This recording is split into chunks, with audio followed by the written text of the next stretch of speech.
இது இந்த புரிதல் தவறாக போய் சென்றிருக்கிறது.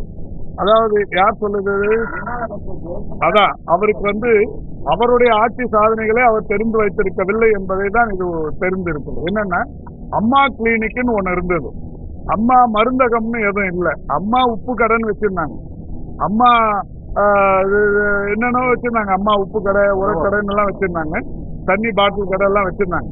அம்மா மருந்தகம்னு எங்கேயும் வச்சிடல. மருந்தகம் எங்க இருக்குன்னா, ஒன்றிய அரசாங்கத்தின் மக்கள் மருந்தகம் என்று ஒன்றிய அரசாங்கத்தின் சார்பில் தமிழ்நாட்டில் ஒரு 800க்கும் மேற்பட்ட இடங்களில் வைத்திருக்கிறார்கள். இதை தவிர்த்து அம்மா மருந்தகம்னு எந்த காலத்திலையும் வைக்கல. ஜெயக்குமார் எந்த நினைப்புல சொல்றாருன்னு தெரியல.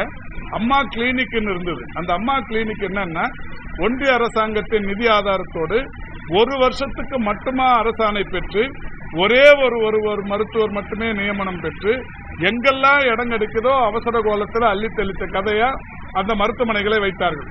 இது சம்பந்தமா எடப்பாடி பழனிசாமி சட்டமன்றத்தில் பேசும்போது நான் சொன்னேன், சைதாப்பேட்டையில ஒரு சுடுகாட்டுல வச்சிருக்கிறீங்க அப்படின்னு சொன்னேன். உடனே அவர் இல்ல அப்படின்னாரு. வாங்க நான் கூட்டு போய் காட்டுறேன்னு. இப்பவும் பத்திரிகையாளர்கள் அதை கூட்டு போய் காட்டுறதுக்கு தயாரா இருக்கிறோம். இன்னும் நாங்க அதை காட்சி பொருளா வச்சிருக்கிறோம். சுடுகாட்டுல ஒரு சின்ன அமைப்பை எடுத்து அதுல அம்மா கிளினிக்னு ஒரே ஒரு சேர் போடுற இடத்துல வச்சிருந்தாங்க. அதுல என்னன்னா, அதுக்கு ஒரு செவிலியர் நியமனம் கூட இல்ல. கோர்ட் செவிலியர் நியமனத்துக்கு தடை விதிச்சிட்டாங்க. ஒரே ஒரு மருத்துவரோட ஓராண்டுக்கான ஆணையை பெற்று மட்டுமே அதை வைத்திருந்தார்கள். அந்த ஓராண்டு முடிஞ்ச உடனே அது முடிஞ்சு போச்சு. ஏதோ அம்மா கிளினிக் இது மாதிரியான பெரிய கட்டமைப்போடு விளங்கியதாகவும் நூற்றுக்கணக்கான மருத்துவர்கள் அந்த மருத்துவமனையில் வேலை செய்ததை போலவும் அம்மா கிளினிக் மூடிட்டதால ஏதோ தமிழ்நாட்டில் மருத்துவ கட்டமைப்பே சிதைந்து விட்டதை போலவும் எடப்பாடி பழனிசாமி கடந்த காலங்களில் பேசினார். அதுக்காகத்தான் அவருக்கு நாங்கள் சட்டமன்றத்திலேயே ஆதாரத்துடன் விளக்கினோம். எந்த அரசாணையை இவர்கள் பெற்று அந்த ஒரு மருத்துவருக்குரிய அந்த அம்மா கிளினிக்கை தொடங்கினாங்களோ அந்த ஆணையை காட்டி, அந்த தேதி எக்ஸ்பயர் ஆனதையும் காட்டி, இது முடிஞ்சு போன விஷயம் அப்படின்ற மாதிரிலாம் சொல்லி அதை பண்ணிட்டோம். அது கூட தெரியாம ஜெயக்குமார் அம்மா கிளினிக்குக்கும் அம்மா மருந்தகத்துக்கும் வித்தியாசம் தெரியாம இது அம்மா அவங்க காலத்துல வந்ததுன்னு சொல்றாரு. இல்ல,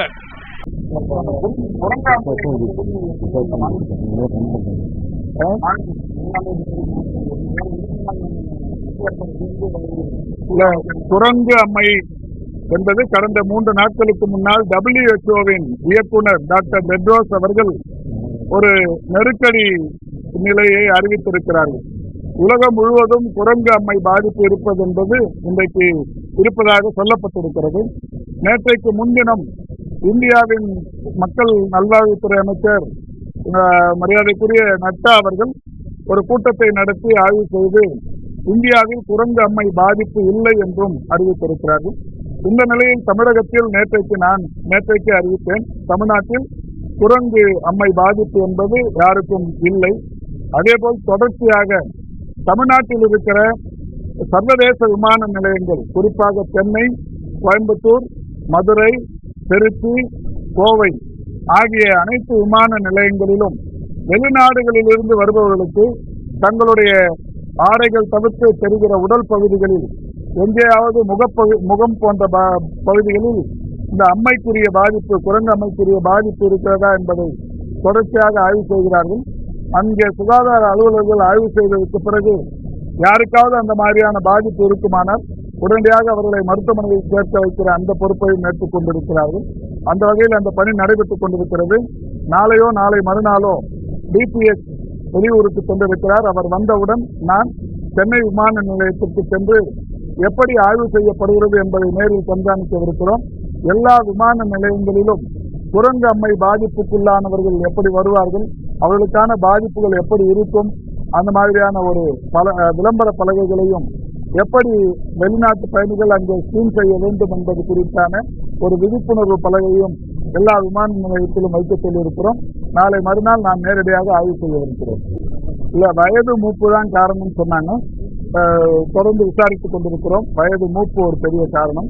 ஏற்கனவே அவங்க நல்லாவே இருந்தாங்க, கொஞ்சம் அந்த கவன சிதறல் மட்டும் இருந்தது. வயது மூப்பின் அடிப்படையில் அனுமதிக்கப்பட்டிருக்கிறார். சிகிச்சைகள் சொல்லுங்கள்.